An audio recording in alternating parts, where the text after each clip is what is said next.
Hello everyone, we the Baloch people are going through tough times in Balochistan with human rights violations and what seems like a systemic genocide. Despite our peaceful efforts, the state is using its power to suppress our voices. We face threats, harassment and misinformations, even being wrongly labeled as terrorists. We believe that in the near future, those participating in our peaceful movement may become targets of state violence. We are reaching out to the good people of the world for the help.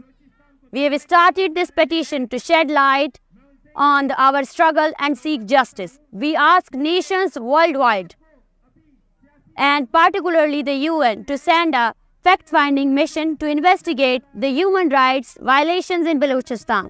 Your support matters. By signing and sharing this petition, you can help us make a difference and strive for a more just world. Thank you very much.